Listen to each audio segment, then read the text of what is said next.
bienvenue à cette rencontre du mois d'août 2021, soit le 16 août. Bienvenue à la population, à tous les gens qui se sont déplacés. Avant de commencer, j'aimerais quand même réitérer le fait que les gens doivent respecter les mesures sanitaires. Premièrement, dans la salle, si les gens se déplacent, doivent enlever leur masque. Par contre, étant assis, ils peuvent conserver leur masque. Si vous avez des questions tantôt aux 2 périodes réservées pour vous, vous pourrez vous lever ou demeurer assis pour poser les questions nécessaires que vous voudriez avoir certaines réponses. Dans la mesure du possible, on répondra immédiatement. Sinon, comme d'habitude, on vous référera aux personnes concernées pour le faire, pour être capable de répondre à vos questions. J'aimerais quand même rappeler qu'il y a eu de belles activités à Passepébiac cette année. Il y a eu le premier festival de la quatorzaine, donc il y a eu plusieurs événements à l'intérieur ou à l'extérieur, sur la plage et les différents bâtiments de la ville de Passepébiac. Une belle réussite. Je vais laisser quand même parler des différentes activités par les gens qui ont chapeauté ces activités-là, dont entre autres aussi la première fête de la famille. J'en dis pas plus. Les gens l'ont vu, l'ont vécu. Mais ça a été une belle réussite, mais je laisse ça aussi aux personnes concernées, les conseillères qui étaient à ce niveau-là, puis peut-être d'autres conseillers aussi qui étaient impliqués à cette fête-là. Juste faire un petit rappel, avant de commencer, les élections municipales s'en viennent à grands pas, avec le 7 novembre cette année. Juste, je vais vous rappeler que j'ai déjà mentionné que moi, je ne me présentais plus aux élections municipales. Je vais sûrement le redire encore à la prochaine réunion municipale au mois de septembre, parce que ce n'est pas nécessairement vrai que tout le monde entend les mêmes choses, mais c'est vraiment décidé, je ne serai pas des élections municipales pour cette année. Autre point que j'aimerais mentionner avant de commencer toujours, c'est un sondage qui a été fait par la firme Léger et qui mentionnait quelles sont les attentes des familles à l'égard de leur municipalité. Et c'est pas croyable de voir que votre conseil municipal est vraiment au diapason de ce qui est demandé par les familles. Et il y avait 3 priorités qui ont été ciblées par les parents, sur lesquelles leur municipalité devrait se pencher pour améliorer leurs conditions de vie et celles de leurs tout-petits. Et la priorité 1, c'est 59% des parents souhaitent que leur municipalité favorise l'accès à des lieux publics et à des parcs sécuritaires et adaptés pour les enfants de 0 à 5 ans. Donc, on n'est pas dans le champ quand on parle de parcs récréatifs. Deuxièmement, priorité 2, on a 50% des parents qui souhaitent que leur municipalité favorise l'accès à des services de garde éducatifs de qualité. Donc, pas pour rien que la ville de Passepébiac est impliquée dans le dossier des services de garde pour augmenter l'offre à Passepébiac. Si on veut accueillir des familles, je l'ai mentionné dernièrement, je le rementionne, c'est important que la ville de Passepébiac prenne le temps de s'attarder à ces dossiers. Puis les sondages le disent aussi, c'est un fait avéré. La priorité 3, c'était 49% des parents souhaitent que leur municipalité soutienne les organismes communautaires qui œuvrent auprès des familles. D'ailleurs, juste faire un petit rappel, l'an dernier, pour l'année 2020, le conseil municipal avait offert une subvention de plus ou moins 3 100 $ pour les organismes à but non lucratif, vu la pandémie surtout. C'était un peu exceptionnel parce qu'habituellement, on va donner des subventions ou des dons de moindre grandeur à vos différents organismes. Mais là, il y a eu quand même 3 100 $ qui ont été donnés. Mais même dernièrement, à la dernière réunion municipale, il y a 500 $ qui ont été donnés à Family Ties, justement pour les personnes qui sont dans le besoin. Donc, votre conseil municipal répond adéquatement à ces priorités-là des familles et des parents du Québec, et non seulement du Québec, mais naturellement de Passepébiac. J'aimerais rajouter aussi, concernant le fait que la ville de Passepébiac, votre conseil municipal a décidé de faire un sentier en arrière de la halte cycliste. C'est quelque chose qui avait été prévu il y a plusieurs années, mais qui avait été mis de côté. Et donc, les gens vont avoir l'opportunité de descendre en arrière de la halte cycliste, puis aller faire un tour à la plage. C'était vraiment un beau sentier qui a coûté une bouchée de pain, une miette de pain. Ça n'a vraiment pas coûté grand-chose. Puis les gens, ça va faire un bel endroit pour faire une petite marche pour descendre en bas. Les gens pourront dire, il n'y a pas de stationnement, etc. Désolé, mais il y a quand même un accotement qui est très large, qu'on peut mettre une voiture là. Et naturellement, il y a des toilettes qui sont là et les gens ont accès directement à la marche pour descendre en bas. L'autre place où votre conseil municipal a fait certaines démarches, c'est au niveau du parc récréatif, on a mis les bases de sentiers, c'est les premières bases que je dois dire, parce que c'est pas l'ensemble du projet. On sait que le projet est beaucoup plus grand que ça. Mais encore là, ça n'a pas coûté une fortune et ça met la base de ou les prémices du futur parc qu'il y aura là. Vous savez qu'en juillet, votre conseil municipal a pris une décision d'acheter un jeu pour les enfants on devrait recevoir d'ici la fin août. Et ce soir, on va prendre une décision concernant un jeu d'eau qui est à l'ordre du jour.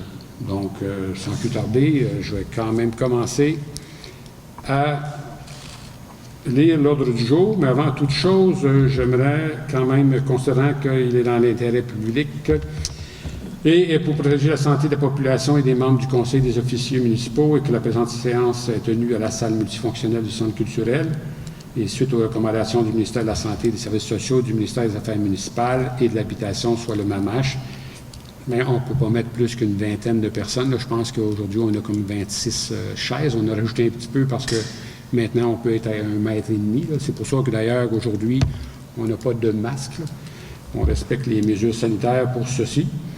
Et vous avez, par le truchement de la télévision communautaire, Télévac, il y a plein de gens qui vont pouvoir voir la réunion. Là. Donc, ça me prendrait quelqu'un pour proposer qu'on tienne la rencontre de cette façon et en respectant les mesures sanitaires. Solange propose. Madame Solange Castillo propose. Est-ce que c'est unanime? Oui. Merci. Donc, pour l'adoption de l'ordre du jour, on va faire la lecture de l'ordre du jour, qui est, premièrement, point 1, ouverture de la séance, point 2, constatation du quorum, point 3, adoption de l'ordre du jour, point 4, dépôt de documents et des correspondances, 5, approbation des procès-verbaux antérieurs, soit la séance ordinaire du 6 juillet 2021, 6, administration générale et finances, en 6.1, adoption des comptes à payer, en 6.2, suivi du budget, point 7, affaires des contribuables, point 8, adoption du rapport des états financiers 2020, des vérificateurs externes. En 9, poste de coordonnatrice de projet en patrimoine et archiviste, soit pour Mme Camilla Pilon. 10, PAVL, volet entretien des routes locales 2020. 11, avis de motion pour un règlement d'emprunt 2021-508 décrétant une dépense de 8 586 687 $ et un emprunt de 8 332 462 pour le financement de la réfection des services sur la rue Saint-Pédis et la 3e avenue Est. Ensuite, le dépôt de projet de règlement d'emprunt 2021-508 décrétant une dépense de 8 586 687 $, d'un emprunt de 8 332 462 pour le financement de la réfection des services sur la rue Saint-Pédis et la 3e avenue Est. En 13, avis de motion et de dépôt de projet de règlement numéro 2021-509 décrétant une dépense pour financer un programme d'aide financière au développement immobilier. 14, demande de soutien au Fonds Région et Ruralité, soit le FRR, pour volet projet structurant, soit un corridor pas structurel, mais plutôt culturel. 5, demande de soutien au Fonds de Région et Ruralité, FRR, de la MRC de Bonaventure toujours, volet études, recherche et développement pour espace public à échelle humaine. 16, programme de soutien aux infrastructures sportives et récréatives de petite envergure, soit le PSISR, PE. En 17, nomination au comité de pilotage démarche municipalité, amis des aînés et démarche de la politique familiale municipale. En 18, dérogation mineure pour le 28 3e avenue.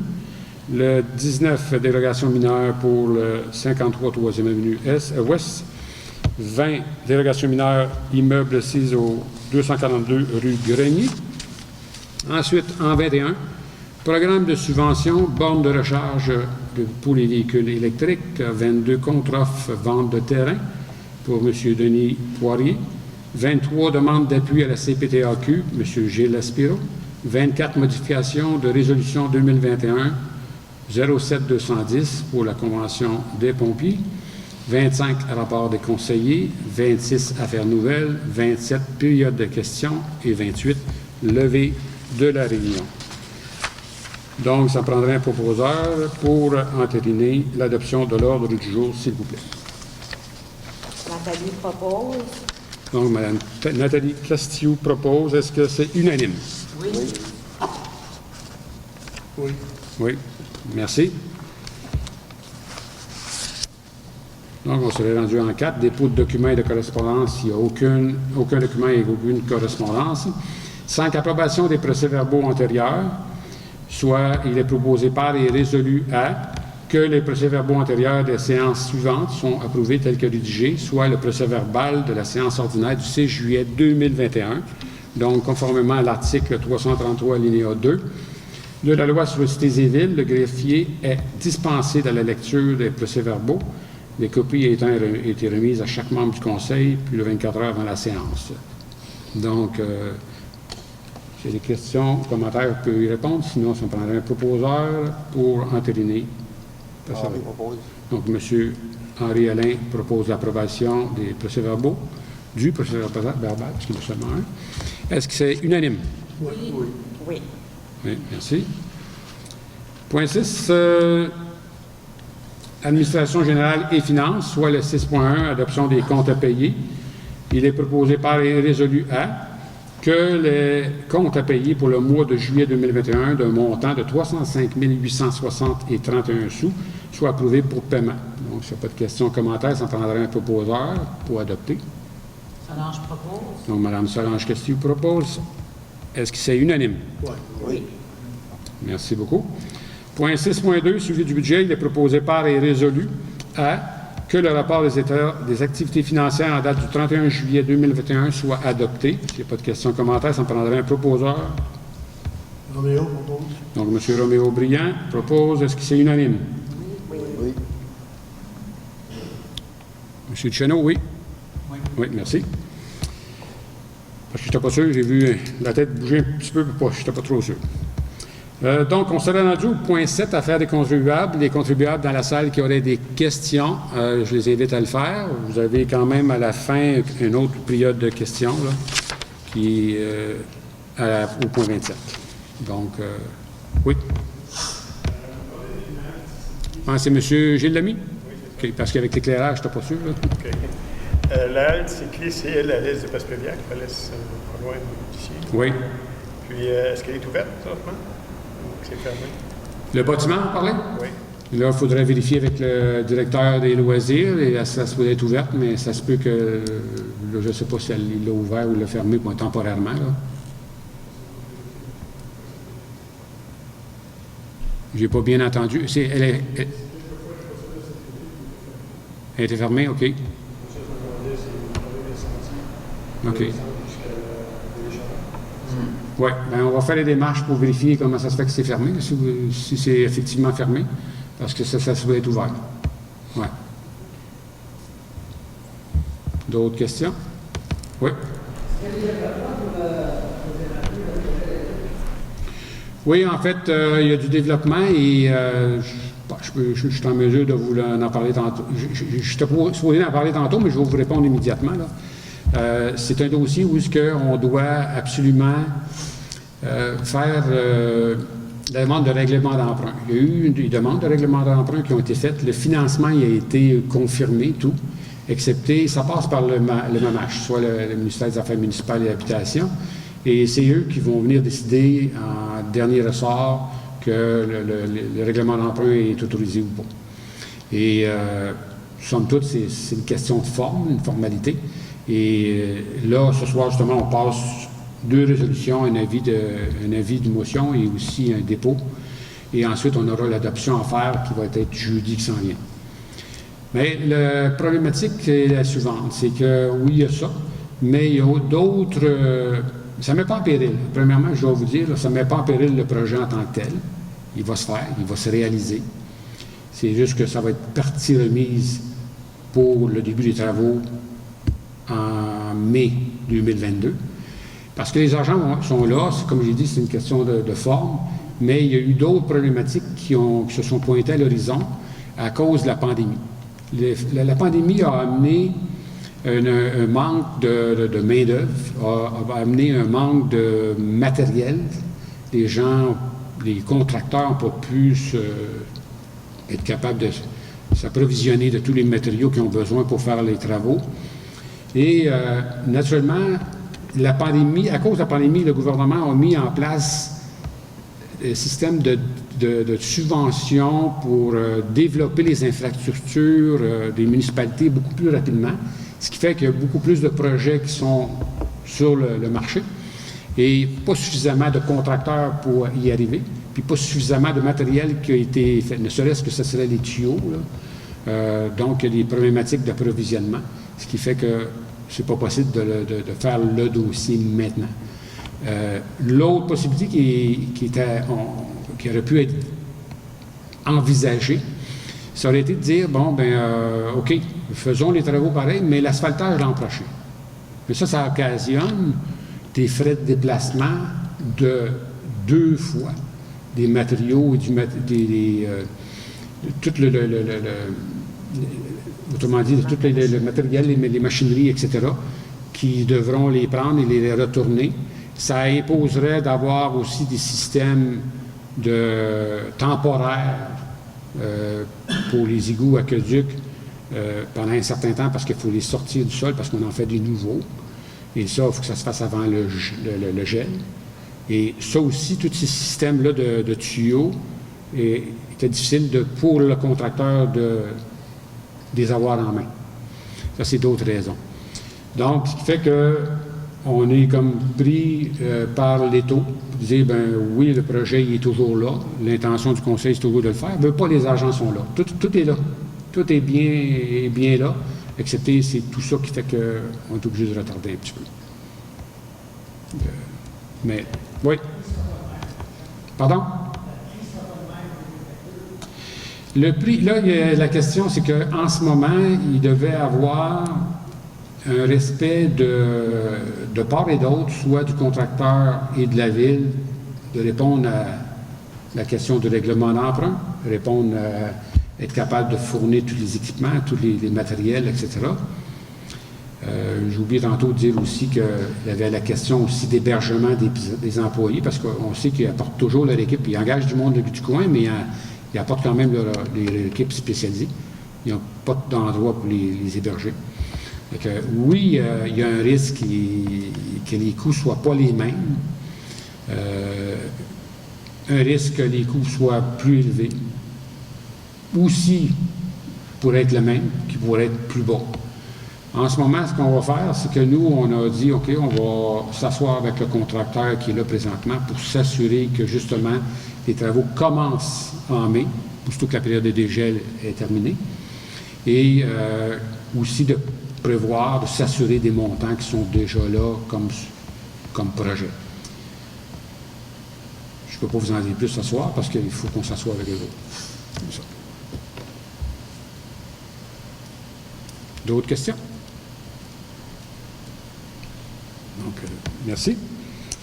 Au point 8, adoption du rapport des états financiers 2020 des vérificateurs externes. Donc, considérant que le rapport des vérificateurs externes a été déposé et présenté dans le cadre de la séance ordinaire du 6 juillet 2021, ajournée le 7 juillet, considérant que le rapport sera remis aux instances gouvernementales, considérant que les membres du conseil municipal ont pris connaissance du dit rapport, il est proposé par et résolu à les conseillers présents que le conseil municipal reconnaisse et adopte le rapport des vérificateurs externes Raymond Chabot Grant Thornton, tel que présenté, et mandate le service de la trésorerie à transmettre le dit rapport aux instances compétentes. Donc, si pas de questions commentaires, ça me prendrait un proposeur. Nathalie propose. Madame Nathalie, qu'est-ce qu'il vous propose? Est-ce que c'est unanime? Oui. Oui. Oui. Monsieur Huard? Oui, merci. Au point 9, poste de coordonnatrice de projet en patrimoine et archiviste pour Mme Camilla Pilon. C'est une dame qui travaille déjà à la ville de Passevillacq. On avait des subventions pour l'engagement, mais comme vous le savez, les gouvernements vont donner des argents pour aider à un projet, mais pas pour un poste où ça prend plus de temps à faire ou plus de choses. Et quand on veut réaliser d'autres projets, bien, il faut soit que la Ville engage ou qu'elle trouve d'autres programmes qu'il est possible de financer. La dame en question, qui est très compétente, donc, considérant que la Ville de Passepébiac considère important les projets en patrimoine et tient à compléter ou à réaliser principalement différents projets. Et dans ces projets-là, va nous amener à aller chercher justement du financement parce qu'elle va nous aider, elle, cette personne ressource, à aller chercher du financement pour réaliser certaines choses au niveau du patrimoine et de la culture à Passepébiac, soit le déploiement de stations patrimoniales et de circuits patrimoniaux, la médiation avec les citoyens par le biais d'un blog, Patrimoine Passepébiac, que vous avez déjà vu, Raconte-moi, la mise en place d'un site web dédié au patrimoine de Passepébiac, créé à partir des éléments d'inventaire recueillis durant son premier mandat, initiative inédite au Québec, l'animation du groupe, ben là, j'ai mentionné Raconte-moi, la création d'un circuit de visite guidée à Passepébiac, la création et l'animation d'ateliers culturels de toutes sortes, des séries d'entrevues orales avec des aînés. Excusez. Ensuite, mise en place d'un service d'archives pour recueillir les archives des citoyens, des partenaires avec les institutions culturelles dans la région et les écoles. Une monographie publiée sur l'histoire de Passepébiac, la mise en place de panneaux interprétatifs identifiant les toponymes et lieux-dits de Passepébiac, l'animation de chroniques dans le magazine Gaspésie sur Passepébiac, il y a déjà eu un reportage qui a été fait dernièrement. Ensuite, donc, d'autres projets aussi de nature patrimoniale qu'elle pourra travailler.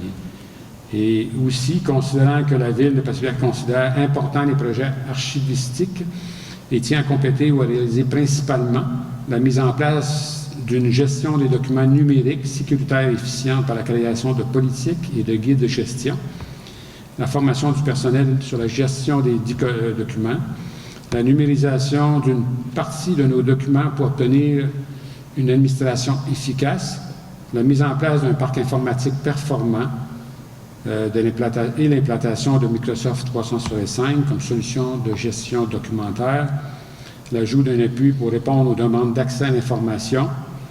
Donc, considérant que Mme Camilla Bonestado-Pilon détient un diplôme universitaire en archivistique et présentement inscrite en maîtrise en archivistique, donc il est proposé par et résolu d'accorder un contrat de travail de 12 mois et moins jours, soit de septembre 2021 à septembre 2022, à raison de 30 heures semaine, soit 21 heures en culture patrimoine et 9 heures pour les activités archivistiques de Mme Camilla Bonestado-Pilon et de mettre un terme à l'entente précédente concernant les activités d'archives. Donc, est-ce qu'il y a des questions, commentaires? Même, monsieur le maire, on va dire, même si elle a travaillé au début puis sur un contrat, elle peut avoir un deuxième contrat quand même? Oui, en fait, comme j'ai mentionné tantôt, le premier contrat, c'était un contrat en vertu d'une subvention que le ministère de la Culture avait octroyée. Et il y avait une autre partie de contrat qui avait été donnée pour réaliser une démarche des archives à Passepébiac pour, comme je l'ai mentionné, tous les critères tantôt. Et là, plutôt que de continuer le contrat au niveau des archives, parce que celui de patrimonial était terminé, comme je l'ai mentionné, il n'y a plus de subvention, bien, on a jugé plus opportun de dire, bien, on va fusionner les deux, parce que c'est la même personne qui a des compétences dans les deux domaines, des compétences hors pair, et qui va permettre, c'est pour ça que le petit ajout qui a été fait, là, présentement, de mettre un terme à l'entente précédente concernant les activités archivistiques. Donc, ça va être... On met un terme à ça et donc il y a un nouveau contrat qui va se faire. Moi, j'aimerais rajouter, M. le maire, je crois qu'on devrait lire, au lieu de septembre 2022, on devrait lire août 2022 pour arriver à 12 mois à jour. Août 2021? De septembre 2021 okay. à août 2022. OK. Pour faire 12 mois. Moins okay. un jour. OK. À août 2022. Parfait. On a fait la correction. Monsieur le maire? Oui. Ça fait qu'elle travaille à Passepébiac? Ça fait un petit peu plus d'un an. Les archives, c'est pas encore fini, c'est pas encore classé, fini. Les archives, ça n'a pas été commencé il y a un an, ça a été commencé pour elle, le travail qu'elle avait à faire a commencé plutôt cette année. Du travail au niveau des archives, ça a été commencé il y a plusieurs années. Il y en a encore qui a été fait l'an dernier. Cette année, je pense que cette année, là, peut-être au mois de mai, il y a eu l'achat des étagères, tout ça, pour aménager le local. Il y a des documents qui ont été éliminés, en respectant naturellement les délais là, par rapport à l'élimination de documents municipaux, parce qu'il y a une loi concernant les archives. Donc, il y a un travail qui a été fait, mais là, il faut le numériser, il faut que ça soit accessible facilement. Et non seulement ça, il faut que tous les documents qui sont dans chacun des services soient facilement partageables, en autant que c'est partageable, on se comprend, et puis facilement aussi repérable. Parce que combien de fois que j'ai vu dans les 10 ans que j'ai été au niveau de la municipalité, soit conseiller ou maire, combien de fois j'ai vu les services chercher des documents puis pas les retrouver parce que c'était dans une boîte, c'était pas encore classé, etc. Là, maintenant, on a déjà un aperçu de ce qui va se passer parce qu'il y a, au niveau informatique, sur le serveur, sur le réseau, là, il y a déjà des façons de faire où ce que les gens peuvent se partager les documents et donc avoir accès facilement. Parce que des fois, je peux détenir des informations, puis les autres ne les ont pas. Mais si je les mets sur l'ordinateur, ils vont pouvoir aller les chercher en autant, comme j'ai dit, si on permet qu'ils le sont. La même chose pour le directeur général, tous les directeurs au niveau de chacun des services. Donc, il n'y a pas d'informations qui se perdent et sont partagées. Et les gens prennent des décisions de façon plus éclairée parce qu'ils ont plus d'éléments à réfléchir parce qu'ils les ont dans les mains plutôt que de chercher. Et ne serait-ce que aussi la perte de temps qu'il y a. Si tu dis, bon, il faut que je cherche dans 10 boîtes certains documents, là. Non. L'ordinateur, tout, c'est dans tel libellé. Puis aussi, ça va être pour choisir l'arborescence aussi, parce que vous savez que autant de monde qu'on est dans la salle, autant d'arborescence qu'il peut avoir dans des fichiers. L'arborescence, c'est ni plus ni moins l'arbre généalogique, si on peut dire, là, qui vient dire, bon, c'est tel domaine et telle affaire là, tel secteur, et on peut se retrouver plus facilement. Comment créer nos fichiers, comment les nommer, pour que ce soit une même façon de faire aussi. Donc, on va devenir plus performant, plus efficace et plus efficient. Seulement, c'est un poste de coordonnatrice. Moi, je ne sais pas si je me trompe. Peut-être que ça aurait été mieux sortir le poste sûr qu'elle aurait été seule, pareil. Avec tout ce qu'elle a j'ai lu ici, si c'est la réalité, là. Je ne pense pas qu'il n'avait pas assez bien, mais j'aurais même mieux, moi, sortir le poste et demander ça au poste, dans le poste. Je vous dirais que... La population, excusez, vis-à-vis de la population, je parle. Oui. Disons que le poste en tant que tel, il a déjà été ouvert quand elle l'a pris au début. Et c'est elle qui a été choisie parce que c'était la meilleure. Okay? On n'a pas comment je pourrais dire ça? On ne peut pas se permettre de perdre une personne de valeur comme ça, de qualité, parce qu'il faudrait qu'on le ressorte, le poste.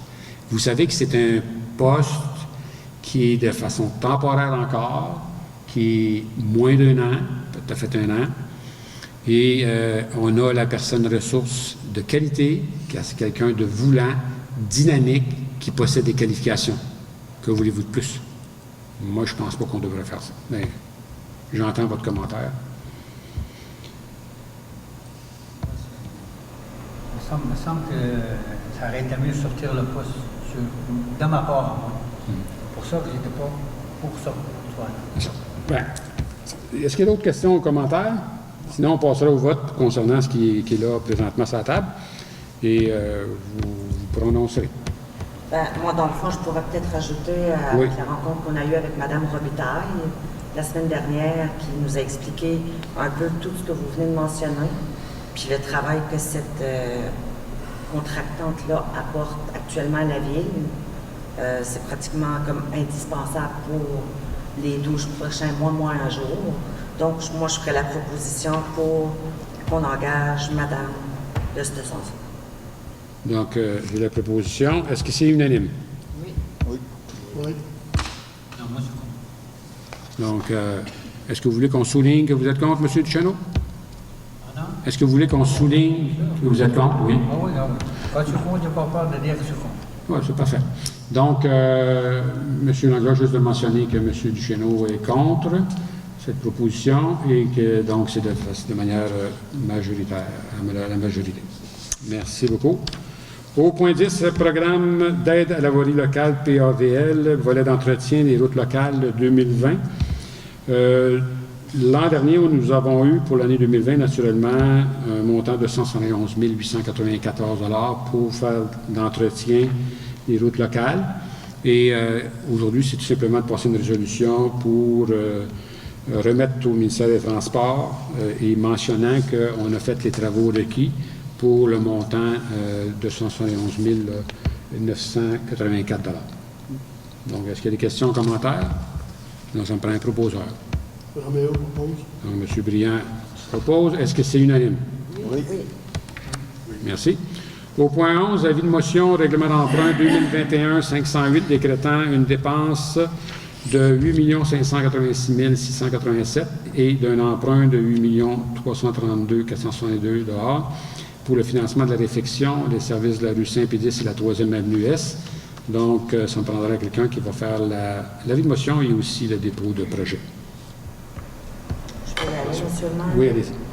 Nathalie Castillo, conseillère, donne avis de motion qu'à une séance subséquente du Conseil de la Ville de Passepébiac, le règlement numéro 2021-508, décrétant une dépense de 8 586 687 et un emprunt de 8 332 462 pour le financement de la réfection des services sur la rue Saint-Pédis et la 3e avenue Est sera adopté. Merci. Ça, c'est pour le point 11. Et naturellement, comme la question qui a été demandée tantôt, j'ai répondu. C'est à cet endroit-là que je voulais mentionner les différents faits par rapport que ça va être en 2022 là, que ça va être réalisé. Puis, c'est important de faire attention. Il y a des gens qui se permettent de dire n'importe quoi là, dans la population. Là. Ils se permettent de dire que ce projet-là ne se fera pas parce qu'il y a un parc récréatif qui va se faire ou qu'il y a un autre projet qui va se faire. Ça n'a aucun rapport. Quand il y a un projet pour un programme pour un projet donné, tu ne peux pas le prendre, cette subvention-là, pour les utiliser pour ailleurs. Donc, si on utilise un puis on dit qu'on va pour un tel projet, c'est comme ça va se faire. Et les agents qui sont là, c'est spécifiquement pour la 3e avenue et la rue Saint-Pédis dans le programme d'aide FIMO. Point à la ligne. Si on ne rajoute pas le TAPU, qui est une partie pour le transport actif, qui est à l'intérieur de ça pour faire la piste cyclable. OK? Donc, je vais juste faire une petite mise au point. Quelqu'un d'autre pour faire le point 12, oui? Oui, alors. Nathalie Castillo, conseillère, présente et dépose le projet de règlement 2021-508, décrétant une dépense de 8 586 687 et un emprunt de 8 332 462 pour le financement de la réfection des services sur la rue Saint-Pédis et la 3e avenue Est, qui sera adopté lors d'une séance subséquente. Merci, Mme Castillo. Juste ajouter un autre petit élément. Les gens me disaient qu'il y avait certaines problématiques en ce moment dans la 3e avenue, pour ne pas dire le Trécarré des Alains, et qu'il y avait moins de pression. C'est effectivement pour ça que c'est prévu de faire les travaux dans cette section-là, le tronçon de la 3e avenue. Et on attendait de voir si, parce qu'on pensait que ça pourrait se faire cette année, là, vraiment ça s'enlignait pour ça, mais ce n'est pas le cas comme je l'ai mentionné tantôt. Donc, il va y avoir des réparations qui vont se faire là, sous peu on ne laissera pas les gens comme ça pendant une autre année. Là. C'est moins qu'une année, mais on ne laissera pas de même. Mais naturellement, vous avez vu aussi pendant un bon laps de temps, face au stationnement du centre culturel, il y avait une plaque là, où il n'y avait pas d'asphalte. Là, c'était l'enfer quand on passait là, il fallait l'éviter parce qu'on pensait justement que c'était pour se faire prochainement. Et c'est supposé être réparé si ça n'a pas déjà été fait là. Donc, en attendant qu'on puisse arriver à point pour faire ces projets-là. Juste pour vous faire un petit peu, puis c'est pas à l'heure du jour, là, mais vous savez que la route D, on l'a travaillé, le conseil municipal qui est présent ici a travaillé à compléter la rue D le maximum possible. Il y a des demandes de financement qui ont été faites entre la 5e et la 7e avenue. Je vous dirais que bientôt, on va être capable d'annoncer certaines choses et on devrait être en mesure de dire qu'on va avoir passé à travers la rue D. Mais on attend les réponses officielles et aussitôt qu'on pourra le faire, bien, on pourra vous l'annoncer, mais ça s'en vient. Donc, il n'y a pas juste le dossier 3e avenue de Saint-Pédis, mais il y en a d'autres, dont celui-là, et donc d'autres projets aussi de nouveau à saveur des développements sociaux ou communautaires ou sportifs. Point 13, avis de motion et dépôt de projet de règlement 2021-509, programme d'aide financière au développement immobilier. Donc, ça me prendrait quelqu'un avant, ça me prendrait quelqu'un qui va faire l'avis de motion puis va déposer le projet. C'est ni plus ni moins. On parlait tantôt que la ville de Passevillacq, n'importe quelle ville, mais pour nous, on doit s'occuper justement des sports et loisirs, parcs récréatifs, de l'emploi, des services de garde, mais j'ai déjà mentionné les rencontres ultérieures, le logement aussi. C'est une grande problématique, pas seulement pour l'ensemble, tout le Québec, mais aussi pour Passevillacq. Et si on veut attirer des familles, il faut avoir du logement. Puis, on n'en a pas suffisamment. Et on y travaille depuis un certain temps pour les personnes aînées de différentes façons, de différents projets. Et là, on veut mettre un incitatif, un programme d'aide financière qui va permettre justement d'avoir un incitatif pour que des contracteurs, des constructeurs de maisons viennent faire des duplex, quadruplex, triplex ou autres. Et comme on le mentionne aujourd'hui, ça va être une avis de motion puis déposer un projet, c'est un projet. Et vous allez avoir la suite plus tard, mais vous voyez que votre conseil municipal travaille très fort pour essayer de suppléer à cette problématique-là qu'on a, parce que c'est beau d'avoir de l'emploi alentour, soit à Passevillacq ou dans d'autres municipalités, mais si on ne peut pas héberger les gens, bien, s'il y a d'autres municipalités qui sont capables de le faire, bien, nous autres, on va rester comme qu'on est ou qu'on va empirer. C'est pas ça qu'on veut. On a une vision qu'on veut améliorer le sort de la ville de Passevillacq, donc avoir plus de payeurs de taxes et plus de services, etc. Donc, est-ce qu'il y a quelqu'un qui peut me faire une motion? M. Briand? Merci. Roméo Briand, conseiller, donne avis de motion qu'il sera adopté à une séance subséquente. Le règlement numéro 2021-509 décrétant un emprunt pour un programme d'aide financière au développement immobilier et dépose le projet de règlement numéro 2021-509 décrétant un emprunt pour un programme d'aide financière au développement immobilier. Oui, puis ce programme d'aide financière-là, on peut parler de 100 000 $. OK. Et l'autre, pour le dépôt? Oui. Il est dans le même. OK. Oui, c'est ça. Tu l'as-tu lu tantôt au complet? Oui. Ah, OK. Bon, parce que je n'avais pas entendu. J'avais entendu juste le premier paragraphe. C'est bon. Donc, tout est fait. Et naturellement, c'est un projet et on a d'autres rencontres à faire pour le faire de façon officielle et de faire l'adoption. Et c'est prévu d'être fait dans la semaine qui vient. Point 14, demande de soutien au Fonds Région et Ruralité, le FR, volet projet structurant, corridor culturel. Donc, considérant que le Fonds Région et Ruralité de la MRC Bonventure soutient financièrement les municipalités pour les projets structurants sur son territoire, considérant que le soutien financier du FRR, volet projet structurant de la MRC Bonventure, peut atteindre la somme jusqu'à maximale de 30 000 $, considérant que le projet corridor culturel de la ville de Passevillacq contribue au renforcement de la communauté à l'amélioration de la vitalité du milieu, au développement des secteurs touristiques et culturels, à la promotion et la valorisation de l'occupation et de la vitalité du territoire, à la mise en valeur du patrimoine multiculturel de notre territoire. Donc, il est proposé par et résolu de désigner Mme Chantal Robitaille, directrice du service de la culture de la Ville de Passevillers, à faire les démarches et à mener à bien toutes les actions nécessaires pour le dépôt d'une demande de soutien au Fonds Région et Ruralité de la MRC de Bonaventure et à signer tout document relatif à cette demande.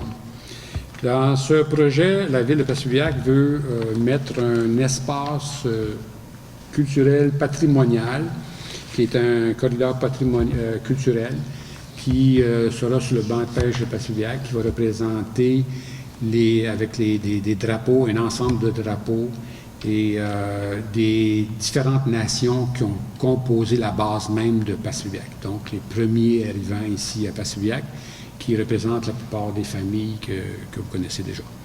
Donc, vraiment un beau projet où ça va encore montrer l'importance que la Ville de Passevillers met dans son patrimoine et dans sa culture, et en même temps de rajouter un volet esthétique et aussi touristique à la Ville de Passevillers.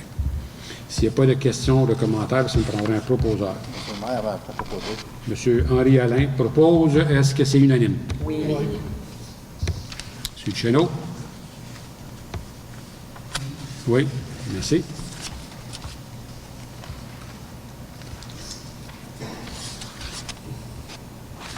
On se rendu au point 15, espaces publics à l'échelle humaine. Donc, considérant que la Ville de Passevillers veut créer des espaces publics animés, considérant que plusieurs sites offrent un potentiel intéressant, considérant que la Ville s'interroge sur les lieux à prioriser, considérant que le projet espace public à échelle humaine de la Ville de Passevillers nécessite un accompagnement professionnel pour la priorisation des espaces publics, ainsi que les types d'aménagements et d'activités qui pourraient avoir lieu à ces endroits, considérant que la Ville de Passevillers souhaite aller de l'avant dans l'élaboration d'un concept d'aménagement pour 2 espaces publics, réaliste et réalisable à court terme et à moyen terme. Donc, il est proposé par et résolu à que dans l'éventualité où la MRC refuse d'accorder... Non, c'est pas tout à fait ça. Il est proposé... Je vais juste faire une petite correction, là. C'est pas le bon paragraphe, c'est moi cela. Donc, il est proposé que Mme Chantal Robitaille puisse faire une demande à la MRC de Bonaventure pour le projet en tant que tel pour les espaces publics à échelle humaine, qui est d'un montant de 14 745 $, le projet étant que tel avant taxe, qui pourrait représenter un montant d'environ 4 000 $, 4 745 $ par la Ville et 10 000 $ qu'on pourrait aller chercher au niveau de la MRC de Bonaventure. Donc, J'en fais la proposition, Monsieur le maire. Mme Nathalie Castillo. Est-ce que c'est unanime? Oui.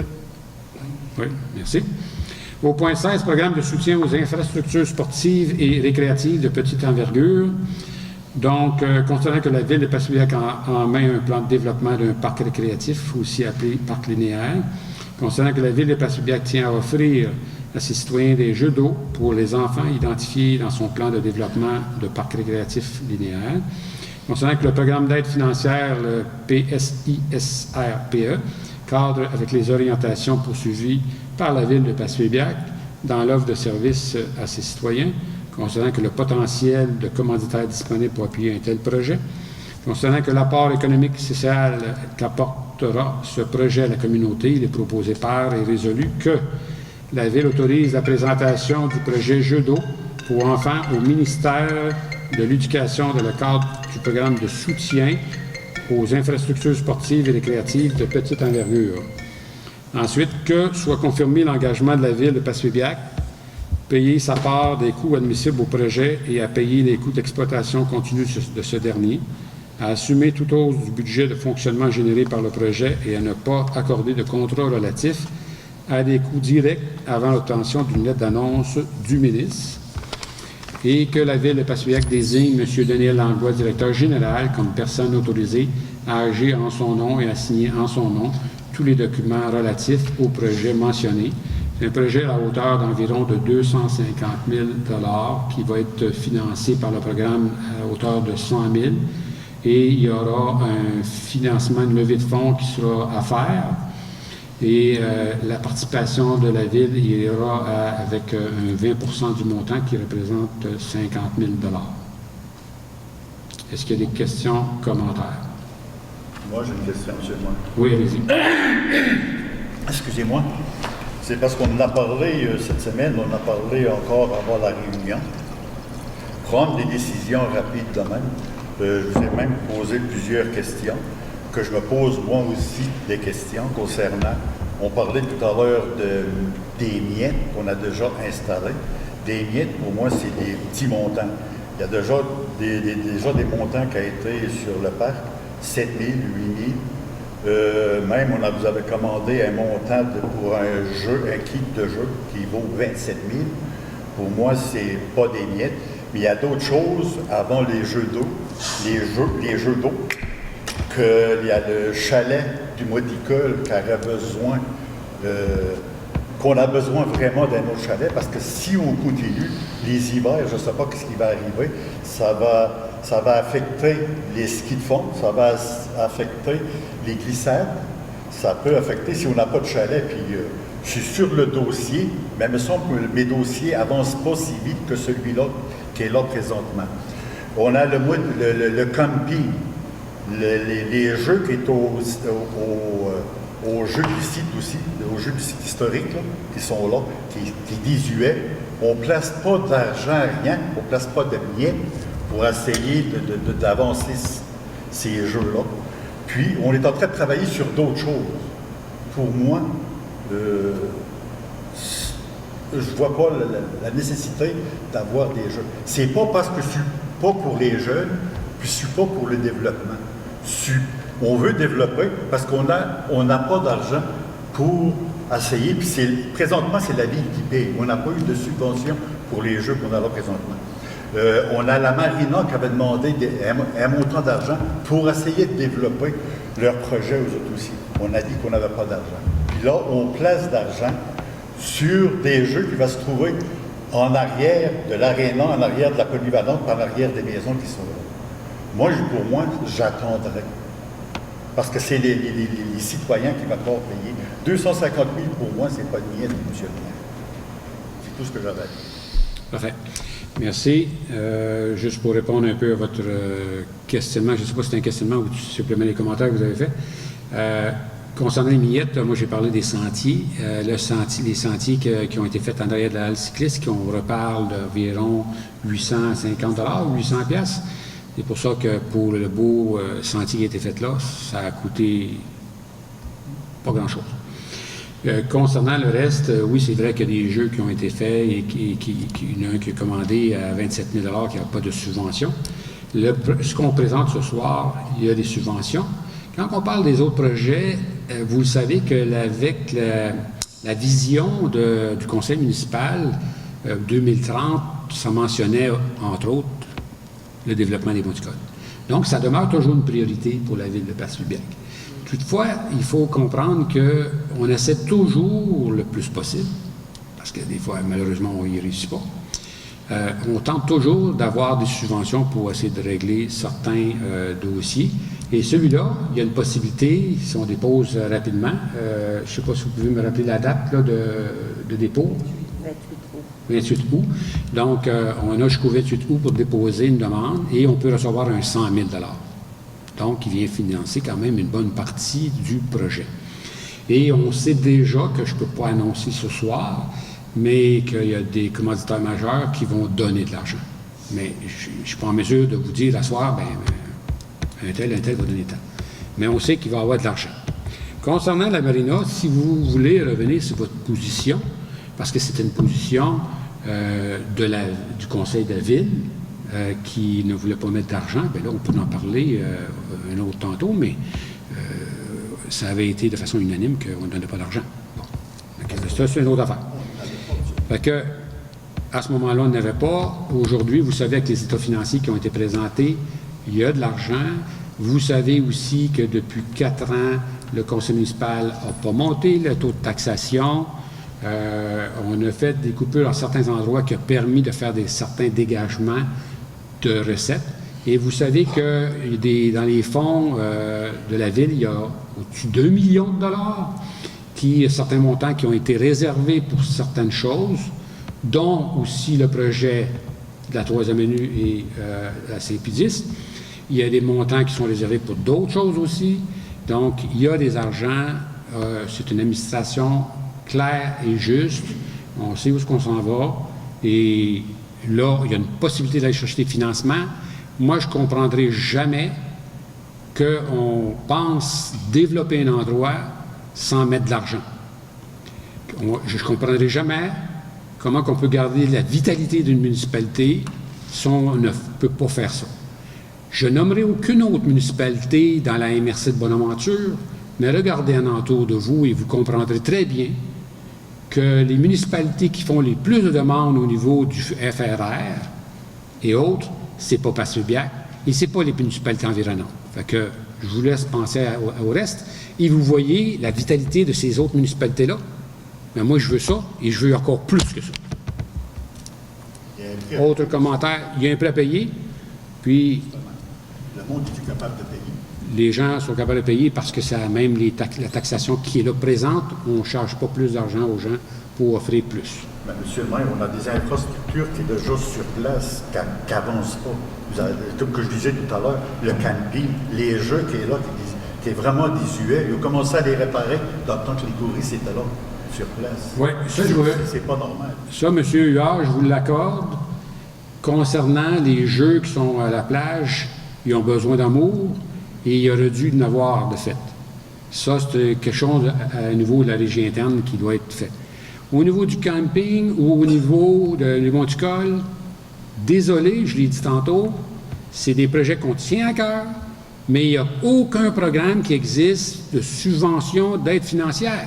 Vous allez demander à n'importe quelle municipalité, ils ne sont pas capables d'avoir d'argent pour développer un camping ou au niveau des infrastructures là, comme un Monticole. Par contre, c'est supposé de s'en venir. On nous a dit qu'il y avait des choses qui s'en venaient. Aussitôt que c'est possible, ça se fera. Mais ça prend beaucoup d'argent. L'autre point, c'est de dire, bon, OK, on va augmenter les tarifs. Mais on peut augmenter les tarifs selon ce qu'on peut pour être capable un jour de faire d'autres choses. Le camping, je vous l'ai mentionné dans d'autres réunions précédentes, il y a des argents qui sont prévus à être investis pour le champ d'épuration.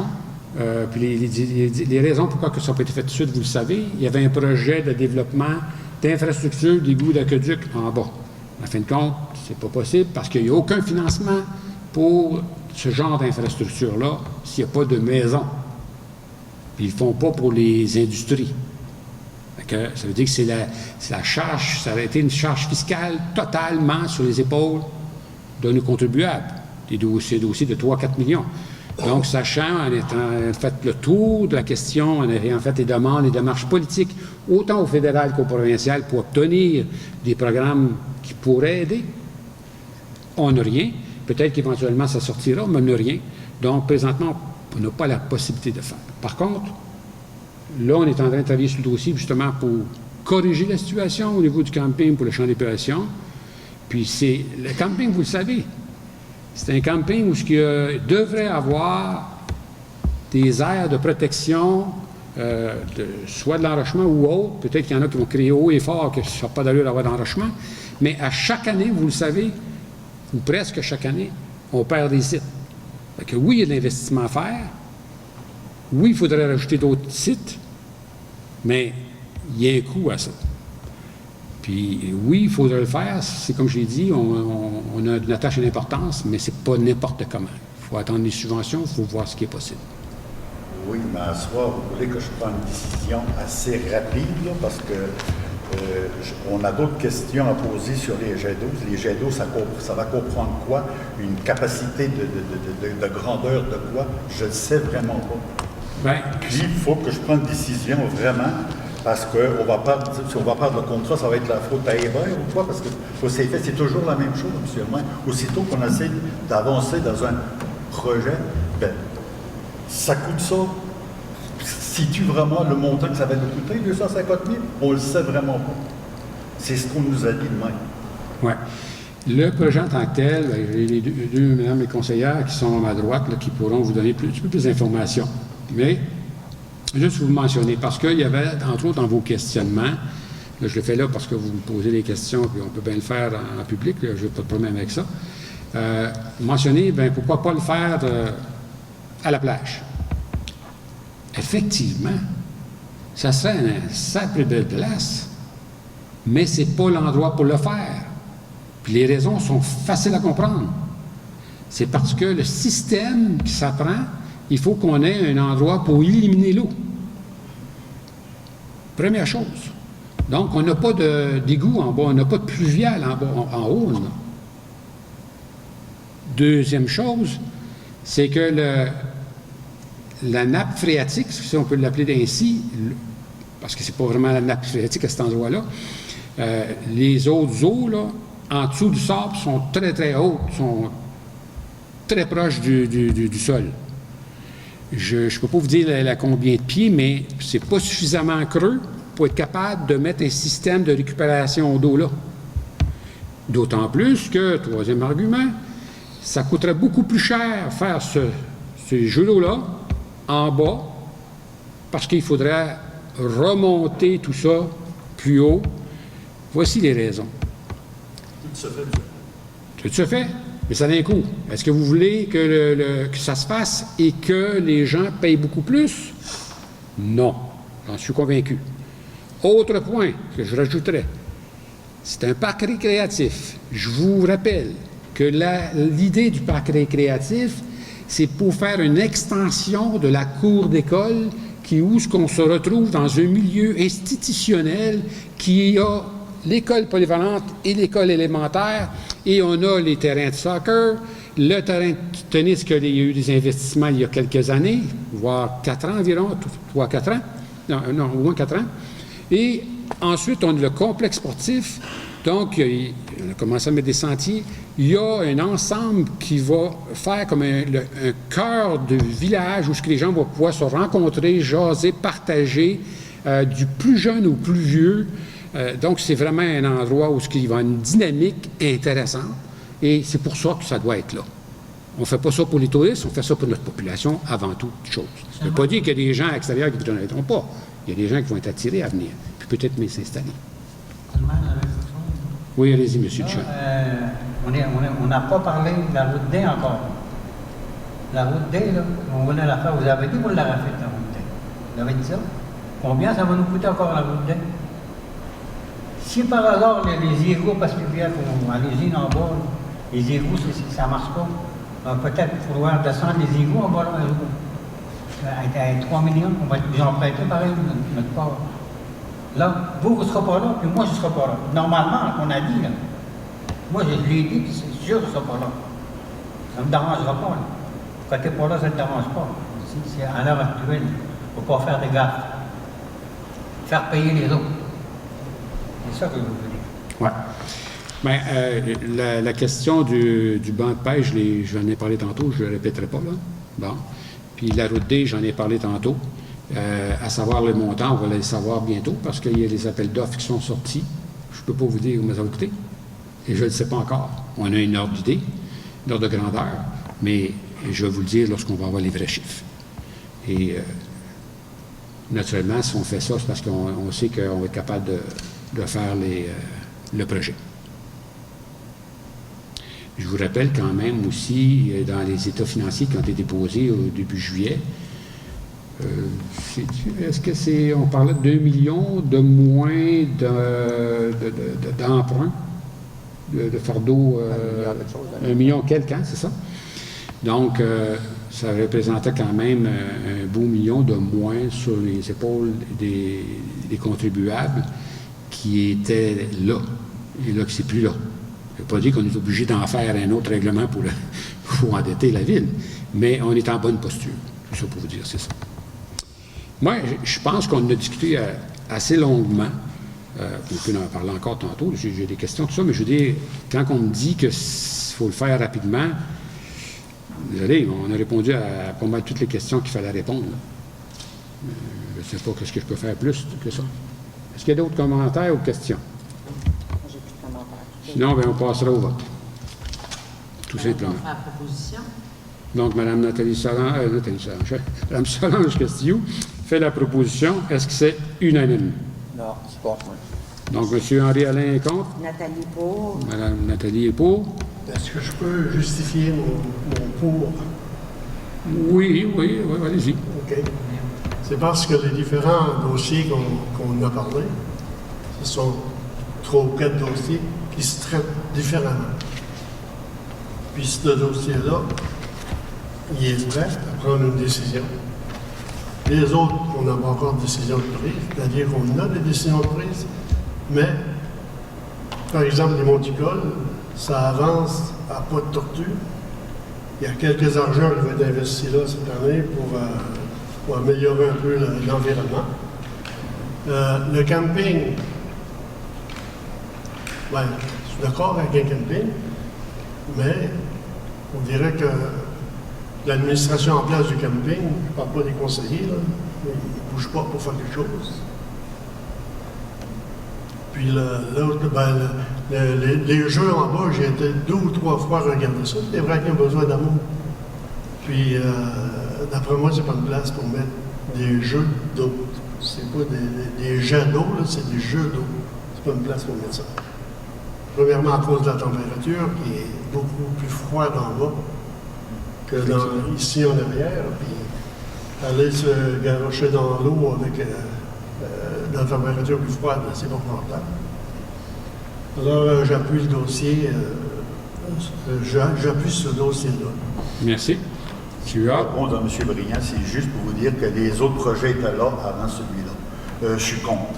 Fait. Merci. Je suis contre. Moi aussi, je compte pour la route D. M. Roméo est là, puis il reste dans la route D, mais il n'est pas par la route D.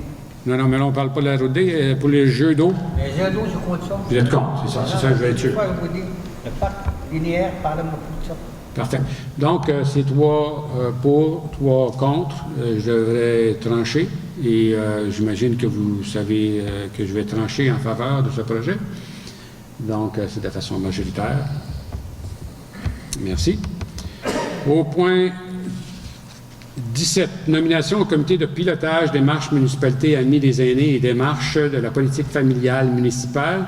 Donc, considérant que la Ville de Passepébiac effectue actuellement une mise à jour de sa démarche MADA, Municipalité Amie des aînés, considérant que la Ville de Passepébiac effectue actuellement une mise à jour à sa démarche politique familiale municipale, considérant que la démarche MADA et la politique familiale est une manière de penser et d'agir qui concerne l'ensemble des champs d'intervention de la municipalité pour assurer un milieu de vie de qualité aux aînés et aux familles, considérant que la démarche MADA ainsi que la politique familiale nécessitent la création et la mise sur pied d'un comité de pilotage, considérant que le comité de pilotage aura pour mandat de faire le bilan des réalisations des anciens plans d'action, de mettre à jour les politiques et les plans d'action MADA et de politique familiale pour une période minimale de 3 ans et de s'assurer que soient mis en place des mécanismes de mise en œuvre et de suivi des politiques et des plans d'action MADA et PFM, donc la politique familiale municipale. En conséquence, il est proposé par et résolu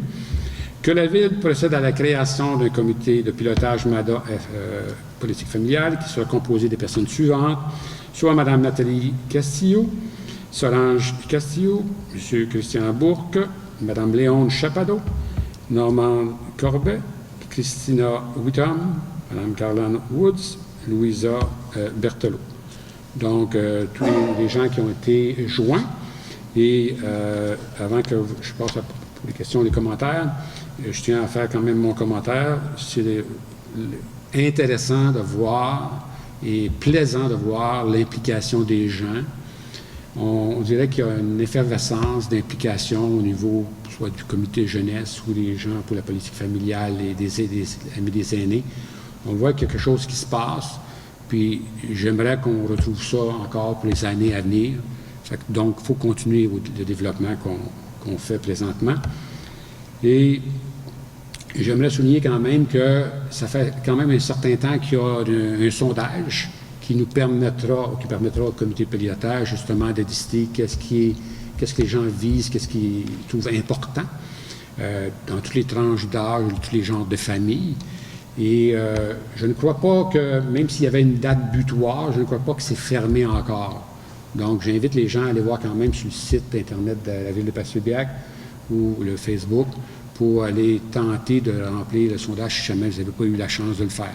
C'est vrai qu'il est quelque peu long, mais il n'est pas si long si on calcule le prix que ça coûtera si vous ne parlez pas. Parce que c'est important d'avoir ce que vous voulez dans les politiques en question. Donc, prenez le temps, ça vaut la peine. Est-ce qu'il y a des questions ou commentaires concernant ce point? Il n'y a pas de questions ou commentaires, ça me prendrait un proposeur. Roméo propose. Donc, M. Roméo Briand propose. Est-ce que c'est unanime? Oui. Merci. Au point 18, dérogation mineure, immeuble 6 au 28, 3e avenue S. Donc, attendu qu'il y a eu un avis public qui a été publié. Il y a eu la consultation publique qui a eu lieu tantôt, juste avant la rencontre municipale du mois d'août. Et donc, c'est pour permettre qu'une construction accessoire soit permis d'être plus grande que le bâtiment principal. Et donc, ça a été recommandé par le CCU aussi, qui a été en rencontre le 16 août 2021. Et donc, suite à ces événements et ces actions, il serait proposé par et résolu à des conseillers présents de suivre la recommandation du comité consultatif d'urbanisme et d'accepter la demande de dérogation mineure pour l'immeuble situé au 28 de 3e avenue S. Est-ce que c'est unanime? Ça prendrait un proposeur? Nathalie propose. Donc, Mme Nathalie, qu'est-ce que tu proposes? Est-ce que c'est unanime? Oui. Oui, merci. Donc, au point 19, c'est un peu le même genre, excepté c'est pour l'immeuble 53 au 3e avenue Ouest. Et pour les mêmes raisons, donc la construction d'un garage isolé qui est un bâtiment accessoire qui va être plus grand que le bâtiment principal qui est la maison. Donc, il y a eu une rencontre du comité consultatif qui ont recommandé le 16 août. Et ensuite, il y a eu l'avis public et aussi la consultation publique, comme je le mentionnais tantôt, juste avant la rencontre. Donc, il est proposé par et résolu à des conseillers présents de suivre la recommandation du comité consultatif d'urbanisme et d'accepter la demande de dérogation mineure pour l'immeuble situé au 53 3e avenue Ouest. Est-ce que j'ai un proposeur? Henri propose. M. Henri-Alain propose. Est-ce que c'est unanime? Oui. Oui, merci. Au point 20, dérogation mineure pour l'immeuble 6 au 242 rue Grenier. Toujours le même principe, c'est toujours pour un bâtiment accessoire, soit un garage isolé, qui, naturellement, qui est plus grand que le bâtiment principal qui est la maison. Et il y a eu un avis public. Quand je dis qu'il y a eu un avis public, c'est un avis public écrit, parce que à cause du décret gouvernemental, on peut se permettre de le faire par écrit. Mais il y a aussi eu la consultation publique qui a eu lieu juste avant la rencontre, la présente rencontre. Et naturellement, il y a eu la rencontre le 16 août avec le comité consultatif d'urbanisme qui a recommandé d'accepter cette dérogation. Donc, il est proposé par et résolu à des conseillers présents de suivre la recommandation du comité consultatif d'urbanisme et d'accepter la demande de dérogation mineure pour l'immeuble situé au 242 rue Grenier. Est-ce que j'ai un proposeur? Solange propose. Madame Solange Cloutier vous propose. Est-ce que c'est unanime? Oui. Oui. Merci beaucoup. Au point 21, programme de subvention borne de recharge véhicules électriques. Donc, considérant que le plan pour une économie verte 2030 du gouvernement du Québec s'articule autour des points suivants. Objectif de 1,5 million de véhicules électriques en 2030, fin de la vente des véhicules légers à essence à partir de 2035, accélération du déploiement des infrastructures de recharge publique, objectif de déploiement de 2500 bornes rapides. Actuellement, il y en a 469 qui est en fonction. Programme à l'intention des municipalités pour subventionner 4500 bornes à standard de niveau 2 pour la recharge à destination, qui est actuellement à 2650 qui sont en fonction. Donc, c'est un programme qui va permettre que Hydro-Québec va subventionner aux municipalités pour l'achat et l'installation de 4500 bornes de recharge standard en 8 ans. C'est une période de 8 ans. Les municipalités vont pouvoir faire 2 fois par année des demandes. En fait, c'est qu'il y a 2 périodes de demandes par année, mais il peut faire seulement une demande par année, chaque municipalité. Et standard de niveau 2, c'est pour permettre surtout pour d'avoir des bornes de recharge face à des logements ou proches de logements. Parce que vous comprendrez qu'un logement, des appartements, tout ça, tu ne peux pas avoir une borne de recharge que tu fais installer pour ta résidence unifamiliale. Donc, c'est des investissements qui vont être faits par Hydro-Québec et les municipalités vont pouvoir avoir jusqu'à 24 000 $ par borne. Puis quand on parle de borne, c'est que une borne standard de type 2, de niveau 2, c'est qu'il y a 2 bornes. En fait, on dit une borne, mais c'est 2 bornes. Et qui permet justement la connexion de plus de véhicules. Et habituellement, ça coûte environ 12 000 $ pour avoir une de ces bornes-là avec l'installation. Et naturellement, vu qu'on a le droit à 2 genres d'installations comme ça, bien, ils vont être subventionnés jusqu'à un maximum de 24 000 $. Donc, c'est pratiquement du 100 de 100 OK? Donc, considérant que Hydro-Québec va subventionner les municipalités pour l'achat et l'installation de 4 500 bornes de recharge standard en 8 ans, les municipalités devront faire une demande de financement via le site web du circuit électrique, section partenaire, programme de 4 500 bornes. Les demandes seront analysées et les projets seront sélectionnés selon les critères spécifiques. La borne de recharge intégrée au réseau, le circuit électrique, c'est le même réseau qu'on a avec ceux qui sont installés à 50 kW en avant du stationnement de l'hôtel de ville. Et donc, il est proposé par et appuyé par de mandater la direction générale à faire les demandes pour l'installation de bornes électriques sur le territoire de Passepébiac. Naturellement, d'analyser la situation, où ce qu'on pourrait en avoir, où ce qu'on aurait besoin. Et donc, c'est de mandater le directeur général. Est-ce qu'il y a des questions, commentaires? Sinon, ça me prendrait un proposeur. Roméo propose. Donc, M. Roméo Briand propose. Est-ce que c'est unanime? Oui. Merci. Point 22, contre-offre vente de terrain, M. Denis Poirier. Donc, c'est un terrain que la Ville de Passepébiac aimerait acquérir, qui se trouvait tout à l'arrière du terrain du garage municipal. Donc, il permettrait d'agrandir le terrain pour éventuellement faire du développement, soit de ressourcerie ou autre projet pour la Ville de Passepébiac.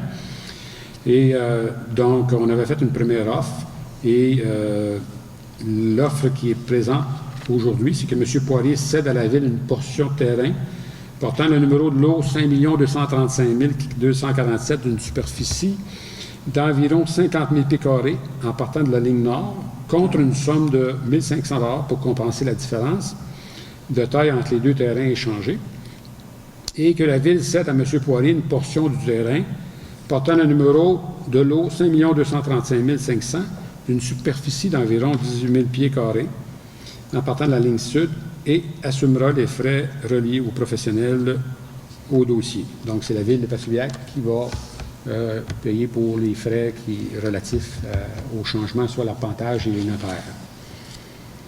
Donc, vous comprenez que nous, on donne 18 500 pieds carrés, on va recevoir 50 000 pieds carrés. J'en fais la proposition, M. le maire. Donc, proposé par Mme Nathalie Castillo. Est-ce que c'est unanime? Oui. Merci.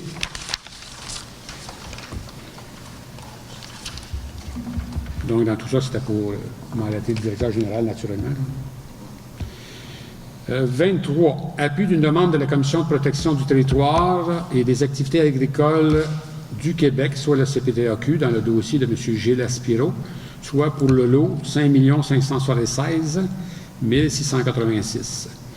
Donc, constatant que M. Gilles Aspiro souhaite construire un chalet sur son terrain zoné agroforestier dans la zone 112 AF, donc AF pour agroforestier, considérant que d'une part, le nombre considérable de demandes individuelles reçues de la part de la population et de la Ville de Passepébiac établissant donc concrètement et sans aucun doute possible qu'il existe une demande importante des citoyens pour s'établir sur les propriétés privées qu'ils possèdent et qui se retrouvent à l'intérieur des limites de la zone agroforestière, parce que souvent, la CPTAQ va nous venir mentionner qu'il y a suffisamment de terrain pour construire à Passepébiac, mais c'est parce qu'on a plusieurs propriétaires de terrain qui voudraient construire sur leur terrain, puis ils se retrouvent dans la zone agroforestière.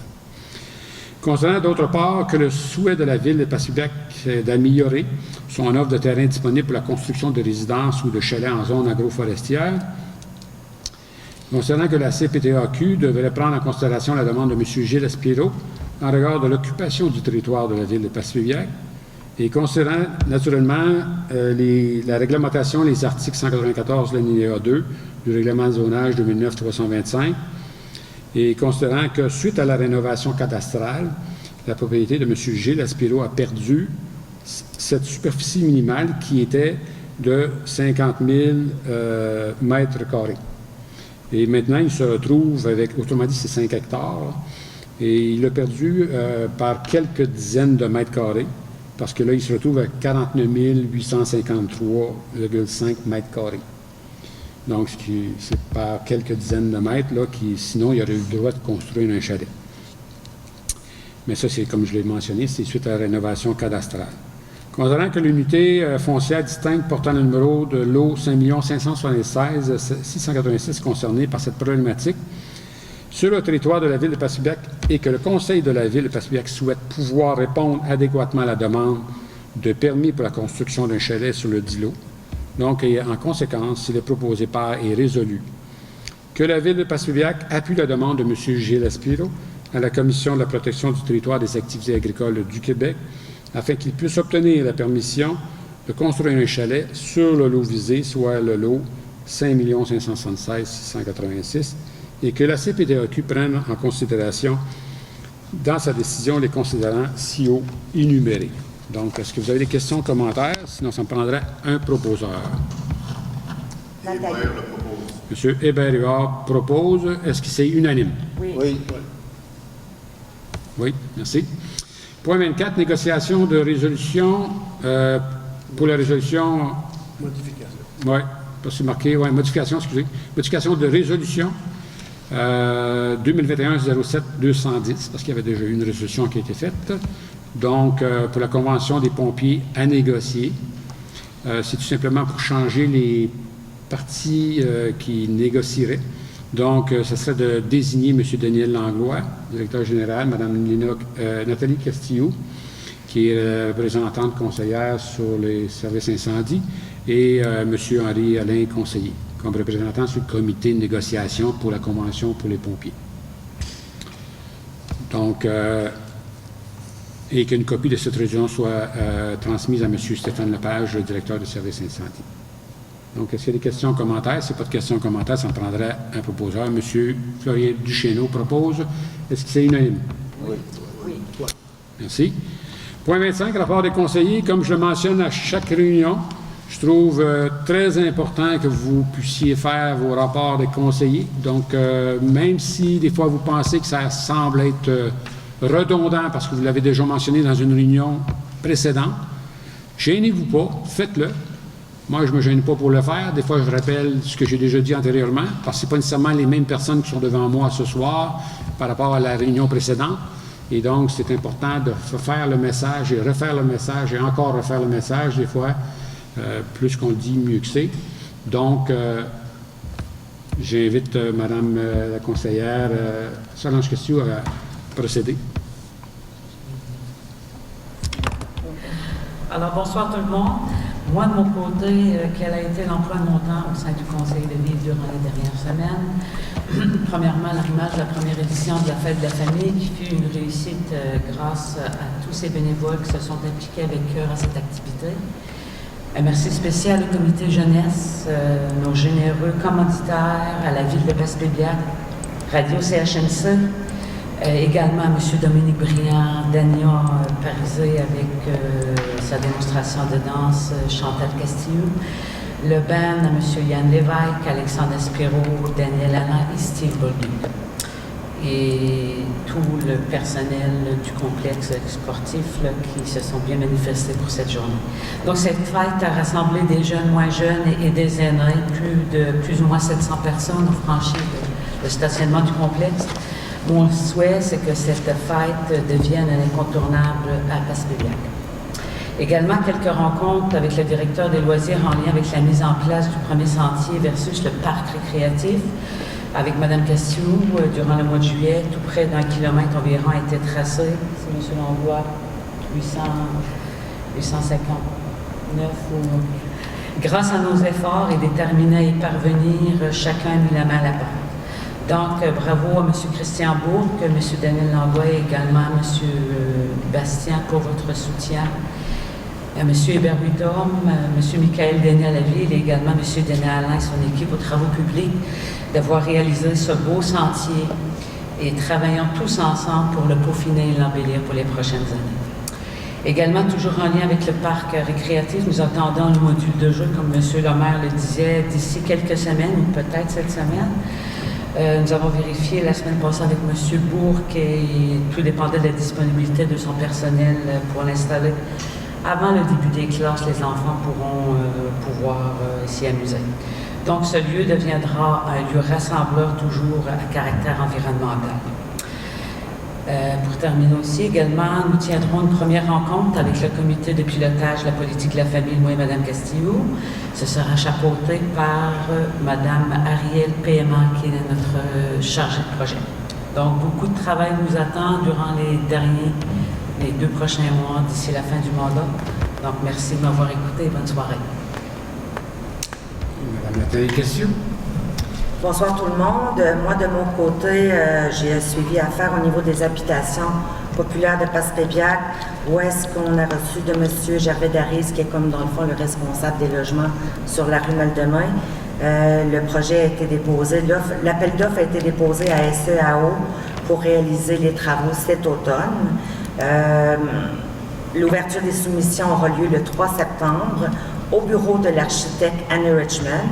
Et ce qui va être fait comme travaux réalisés, ça va être les 18 nouveaux cabanons, les 3 balcons en fibre de verre qui sont prévus aussi, portes et fenêtres sur Mal-Demain et terrassement et stationnement.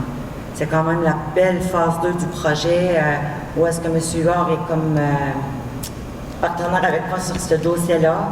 Et puis, on a appuyé, dans le fond, les démarches que M. Daris a fait pour faire avancer les dossiers. Donc, on devrait voir des changements sur les logements de la rue Mal-Demain d'ici la fin de l'année. Après ça, j'ai travaillé aussi avec Mme Castillo et M. Bourque sur le budget participatif. Comme vous le savez, dans un journal antérieur, on avait fait appel à la population pour déposer des projets à caractère, que ce soit famille, environnemental ou autre, puis qui touchent n'importe quelle génération de personnes. Nous, on a une rencontre de prévue prochainement afin de connaître les projets qui ont été proposés. Si je ne m'abuse, on a 3 projets qui ont été déposés par des citoyens. La prochaine étape à venir, ce sera d'évaluer quels sont les projets qui vont avoir été déposés. Parce que ça, dans le fond, c'est comme des enveloppes celles-là, puis on les voit seulement avec le comité de sélection. Et ensuite, le public sera invité à voter pour, dans le fond, le projet qui les tienne plus à cœur. Donc, ça va être un vote de public. Ça fait que vous allez être interpellés, les citoyens de Passepébiac, pour voter pour le projet qui sera retenu parmi, genre, les 3 ou les 4, tout dépendamment du nombre que M. Bourque aura nous présenter. Ce jeudi, moi et M. Alain, on aura notre première rencontre de négociation pour le corps des pompiers volontaires. Au niveau des jeux d'eau, bien sûr, ça a été mentionné tantôt. Nous, on avait eu 2 rencontres, moi et Solange, en juillet avec le directeur des loisirs, parce qu'on avait vu passer sur, si on peut dire sur Internet ou dans les programmes, qu'il y avait des subventions à aller chercher pour ce type d'infrastructure-là. Puis, on est fiers que ce soir, que le vote est en faveur de la continuité du projet. Dans le fond, ce serait le premier jeu d'eau dans la MRC, il ne faut pas l'oublier non plus. Il n'y en a pas ailleurs dans notre MRC. Puis je pense que Passepébiac a sa place, comme toute autre municipalité, à avoir des nouveautés chez eux pour les plus petits et les plus grands.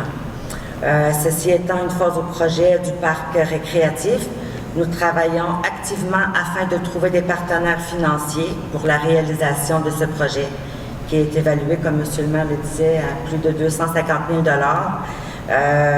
C'est sûr qu'on veut réaliser les attentes des familles, Puis, moi, j'avais aimé, M. le maire, ce que vous nous aviez présenté en début de rencontre, avec les statistiques sur ce que les familles recherchent, ce qui a été répondu par les familles. Si on pourrait voir cet article-là dans notre futur journal, pour que chacune des familles pourrait voir ces statistiques-là. Au niveau du comité jeunesse, qui est toujours actif, vraiment actif, on a 2 activités qui auront lieu d'ici la fin août, dont le 20 août, nous vous invitons à la rue Latec fluorescente, au complexe sportif. Encore une activité qui va faire bouger la jeunesse, petits et grands. 6 ans et moins, ce sera de 19h à 20h30. Et 7 ans et plus, ce sera de 20h30 à 22h. Notez que le casque protecteur est obligatoire. Habillez-vous à la mode disco. Activité gratuite, bienvenue à tous. Ça, c'est toujours en collaboration avec le comité jeunesse. Le 28 août, une nouvelle activité voit le jour. On appelle ça le vide-grenier annuel au complexe sportif. C'est tout communément une vente de garage où est-ce que tous les citoyens peuvent venir louer une table pour vendre de tout ce que vous avez en surplus dans vos garde-robes, dans votre grenier, un peu partout. Puis, vous pourriez faire de la vente en direct de vos items. Puis, c'est pour la modique somme de 20 $. Tout le profit amassé, bien sûr, c'est pour la continuité des activités du comité jeunesse. Puis, bien entendu, c'est sûr qu'avec le temps, on aimerait financer des plus grosses activités que ce qu'on finance actuellement. Il ne faut pas oublier qu'on avait fait l'acquisition en juillet d'un jeu gonflable, où est-ce que la participation du comité jeunesse n'a quand même pas été rien. On pourrait dire qu'ils ont participé à la hauteur de 700 à 800 $ par rapport à l'activité de la famille qui a été à profit. Après ça, le même jour, qui sera toujours le 28 août, il y aura également, durant cette journée, une cueillette de canettes et de bouteilles, qui est toujours des levées de fonds.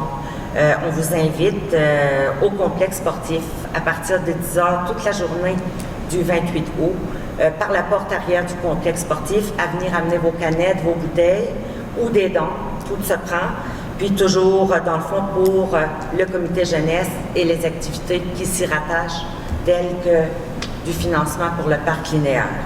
Donc, pour ce dossier-là, c'est clos. Dossier garderie, le dossier suit son cours avec la garderie La Marinière et leurs représentants ainsi que le ministère de la Famille. Il y a des rencontres de prévues dans les prochaines semaines sur le dossier. Concernant la maison des aînés, actuellement, on n'a aucun développement pour le moment, mais aujourd'hui, j'ai écrit un courriel à la personne qui s'occupe de la ville de Passepébiac au CI3S pour avoir des développements au dossier et on va avoir une réponse au courriel sous peu. Donc, à la prochaine rencontre, je devrais avoir du développement à cet effet. Alors, merci, puis je vous souhaite une belle soirée. Merci, Mme Gassier. Monsieur Alain? Bonsoir, moi je suis le comité de camping. Nous n'avons pas eu de réunion cette semaine parce que M. Bouc était censé avoir une réunion et ne nous a pas convoqué. Ça sera peut-être la prochaine réunion où vous donnerez des nouvelles sur le développement du camping. Bonsoir, merci. Merci, M. Alain. M. Alain, concernant le camping, justement, la ville de Passepébiac, le conseil municipal, a octroyé un montant de 5 000 $ pour le comité de camping. Oui. Est-ce qu'il y a des développements à ce niveau-là? Il n'y a rien de fait là-dessus. Il a été censé avoir un terrain de volleyball. OK. Il n'y a rien de fait du tout. On attend. Est-ce que le comité s'est rencontré ou c'est juste, comment on dit, excusez l'expression, ça a la gueule, là, et un dit une affaire puis un dit une autre affaire? Parce que M. Bourque était censé le rencontrer le 6 juillet après l'assemblée du mois. OK. On n'a jamais eu de nouvelles de lui. J'ai essayé de communiquer avec par téléphone, il ne m'a jamais retourné mon appel. On attend encore. OK. Donc, c'est ça, le développement du camping. Il n'y a pas eu de rencontre du comité? Rien du tout. OK. Donc, on va y voir. Merci. M. Briand? Bon, il y a des... Considérant le dossier des habitations pour aînés, le dossier se poursuit. On est toujours à l'étape de réalisation d'esquisses. On attend des réponses des appels d'offres pour des firmes d'architectes pour réaliser à quoi vont ressembler les appartements. J'attends des nouvelles de l'organisme qui nous aide dans ça. Puis aussitôt que probablement que je vais avoir sous peu, puis à la prochaine réunion, je donnerai des détails là-dessus. Ensuite, le dossier du site historique. J'ai eu une rencontre avec eux autres, avec le site historique, mercredi passé. Je ne peux pas vous dire que le site historique fait de l'argent cette année. On dirait que c'est comme kiff-kiff, là. À cause des répercussions de la pandémie sur l'achalandage du site historique. Vous allez me dire pourquoi il n'y a pas ouvert le restaurant. C'est parce que c'est une contrainte qu'on ne peut pas s'empêcher de respecter, parce que pour ouvrir le restaurant, ça aurait pris 2 personnes de plus dans la cuisine. C'est-à-dire qu'une aide cuisinière de plus, puis un plongeur de plus. Puis la santé publique trouvait, à cause des distanciations, la santé publique trouve que la cuisine est trop petite au site historique. Donc, c'est la raison pourquoi le restaurant a pas ouvert cet été. La santé publique et la CSST. C'est ça. Donc, c'est ça qui résume mon intervention pour les 2 dossiers que je suis. Merci. Oui. Monsieur Briand, juste pour ajouter que c'est des fois on commande à des restaurants, des cantines, etc., puis on arrive à la maison avec la poutine, puis tout le fromage est tout fondu, puis etc., puis on se dit, bon, c'est pas aussi bon que quand tu le manges sur place. Donc, je fais un parallèle avec le restaurant L'Ancre. Des fois, je me disais, ben, on allait commander un plat de résistance, des fois intéressant, des pétanques ou autre, puis tu te dis, bon, ben, est-ce que on va avoir la même chose? J'ai fait le test, c'est vraiment succulent, ça reste succulent aussi. Donc, je vous invite à y aller parce que ça aide à financer justement le site du banc de pêche, là. Donc, allez-y, c'est vraiment intéressant, puis c'est toujours aussi bon. J'aurais une question pour vous, pas concernant le site, mais plutôt l'OH qui est à New Richmond, mais on est à l'intérieur de tout ça maintenant, le OH de Beach-Chaleur. Est-ce que vous avez déjà eu une première rencontre ou Non. Non, OK. J'ai pas eu de rencontre, pas de nouvelles. OK. C'est à cause de l'été, là. Ouais. Bon. OK. Merci beaucoup. Monsieur Huard. Oui, bonsoir. Il y en a qui plus choyés que moi.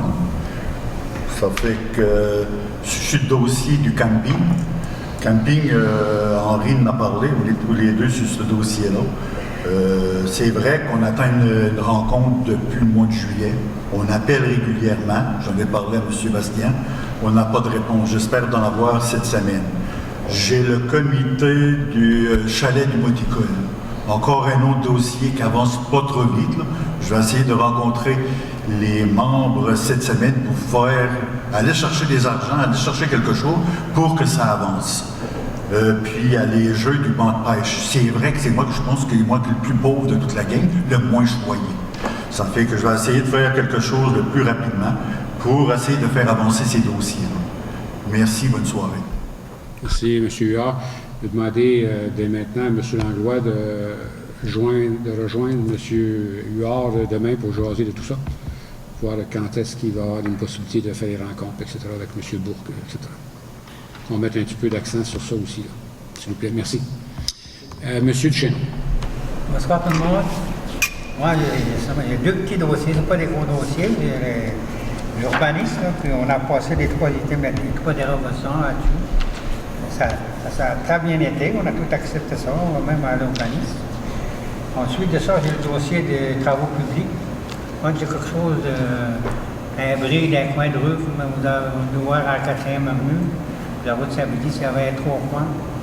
Je vais donner à l'an, mon chef d'équipe, ça va très très bien.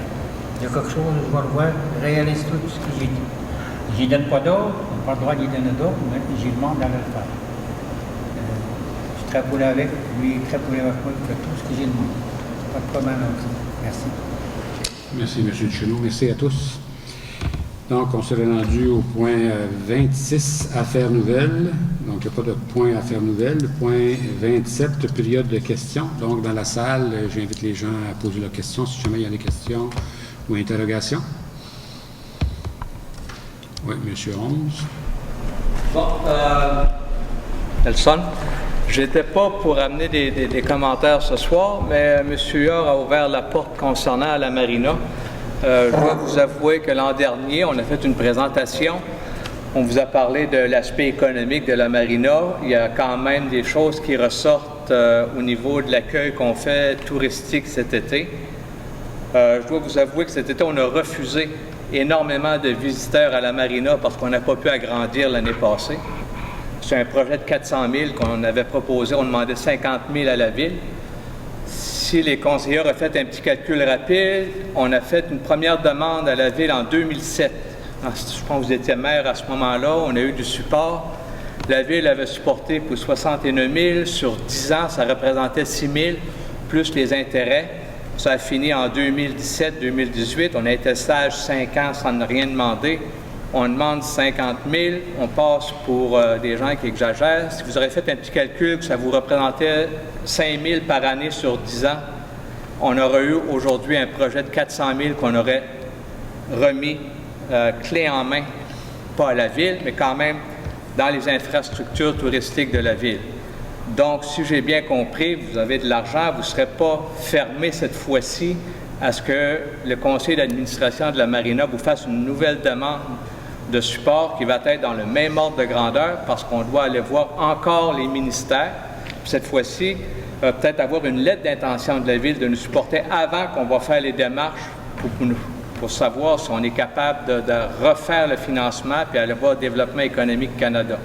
Ça, c'est la première des choses parce que ça a été assez difficile à gérer de dire non à des touristes qui viennent en région puis qui voudraient même s'installer ici s'il y avait des possibilités parce que un plan d'eau exceptionnel comme qu'on a à Passepébiac avec la profondeur d'eau qui est un port de refuge, ça n'existe pas ailleurs. C'est de valeur que la vision n'a pas été là au bon moment. Première chose. Deuxième chose, je suis aussi membre de l'administration portuaire. Je ne sais pas si vous le savez, mais l'administration portuaire travaille depuis 2015 pour une nouvelle rampe de mise à l'eau. On a essayé différents projets. On a essayé des demandes à port et petits bateaux, pêche et océan.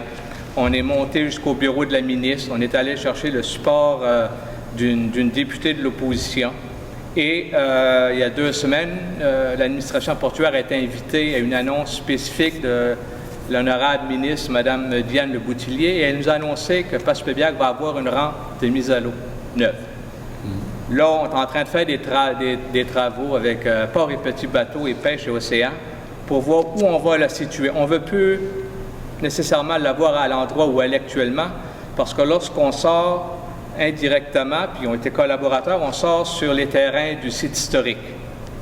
Puis, il y a un achalandage là qui peut... Il y a une bonne collaboration, mais des fois, qui auraient besoin de leur terrain, puis c'est difficile de faire des sorties de bateaux.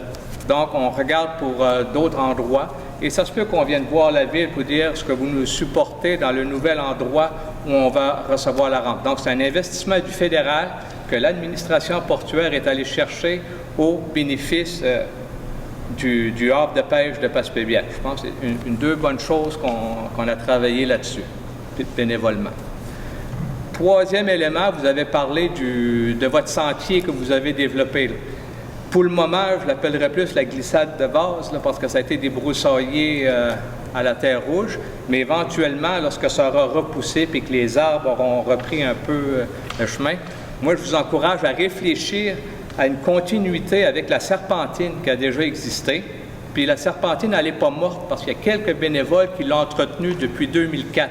Depuis que la ville l'a laissé tomber lorsque les glaces ont poussé la rampe de bois, ça a été laissé à l'abandon. Moi, entre autres, j'ai continué à l'entretenir. Elle est presque à la pelouse présentement. Vous auriez juste à faire une continuité avec ça, vous rendre, récupérer une partie des galeries de bois qui sont là, les mettre sur le côté du cap, vous retournez à votre escalier qui est encore là, puis continuer avec le site historique. Au lieu d'avoir une grande marche de 800 mètres, mais vous auriez 3-4 km de marche. Ça, c'est un site à l'activité physique. Ça serait un autre point de vue dans votre vision à regarder, que je vous suggère, parce qu'il y a déjà des bénévoles qui travaillent dessus. Et quatrième point, lorsqu'on parle du centre des Monticoles, je comprends qu'on a besoin d'un chalet, mais les fondeurs, les fondeuses, ceux qui font du ski de fond ou qu'on fait du vélo de montagne, moi, quand je vais faire de la compétition ailleurs, c'est pas le chalet que je regarde, c'est la qualité des pistes, le circuit de ski de fond comme tel, la beauté des paysages, puis on va faire du ski de fond. Le chalet, moi, et c'est beau qu'il est là, je fais peut-être 30, 40 fois, ma conjointe aussi, 50 fois de ski de fond dans l'hiver. On ne rentre même pas au chalet. On arrive, on met nos skis, on fait 15-20 km de ski, on revient. L'importance est dans les sentiers. C'est un centre de plein air, pas un centre de chalet, c'est un centre de plein air. Donc, des activités de vélo de montagne, des activités de ski de fond, de raquettes. Vous avez des skis de fond gratuits, de l'éducation pour les jeunes, pour les inciter à faire du sport, diminuer l'obésité, et diminuer les maladies cardiovasculaires, puis le diabète, puis tout ça. C'est ça le plein air, c'est ça les activités extérieures, c'est ça la vision qu'on devrait avoir avec un service des loisirs. Fait que sur ça, j'avais 3 ou 4 commentaires sont faits. Merci. Merci pour vos commentaires, parce que naturellement, je n'ai pas vu de questions dans ça, mais c'est quand même intéressant, puis je vais quand même prendre le temps de répondre un peu à vos commentaires. Premièrement, pour la demande du projet Le Marina, le conseil municipal ne vous répondra pas à soir s'il embarque dans un projet comme ça, c'est oui ou c'est non, affirmatif, négatif. Il faut qu'il y ait une nouvelle demande qui est déposée. C'est la première chose. Ensuite, on l'évaluera selon ce qu'il y en est. Aujourd'hui, où ce qu'on est, c'est pas où ce qu'on était l'année passée. Deuxième chose, concernant la serpentine, c'est quelque chose que le conseil municipal regarde. Ça prend beaucoup d'investissement, beaucoup d'implications. S'il n'est pas dit qu'il n'y aura pas quelque chose un jour, parce que naturellement, ce qu'on appelle la descente, là, où les grands escaliers, c'est quand même encore très potable. Il y a quelques planches à changer, mais c'est encore très solide. Je l'ai parcouru, on était voir. On pensait même faire quelque chose cette année, mais bon, on était pris de court parce que ça prend quand même des ressources pour être capable de préparer quelque chose.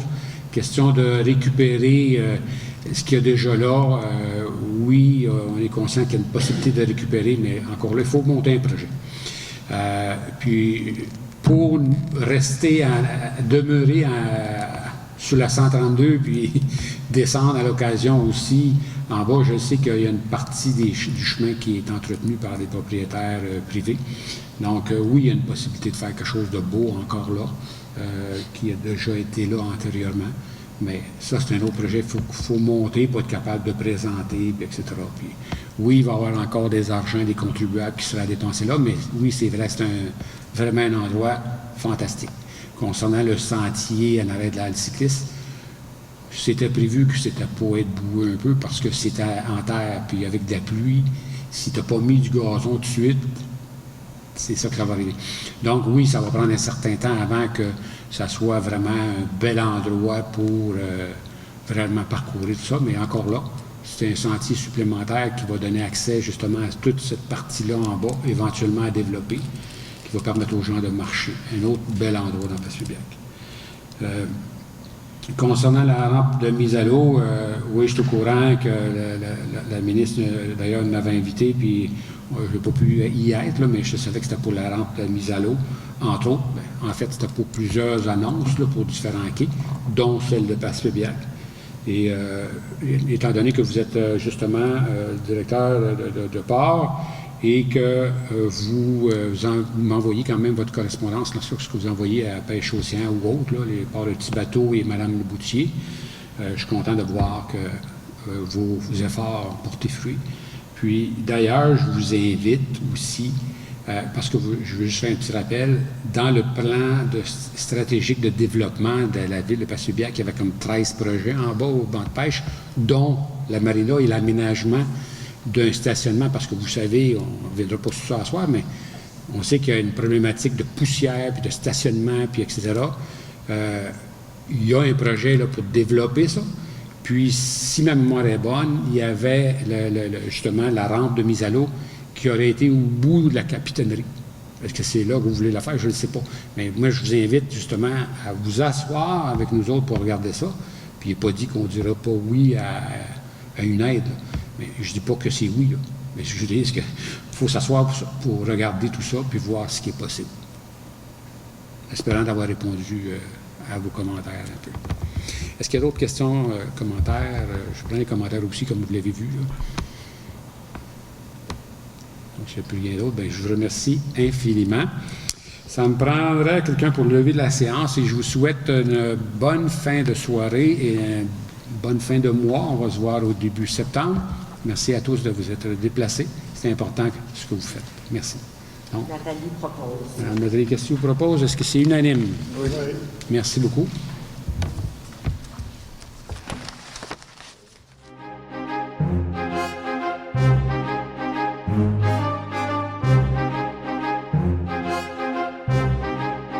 Thank you.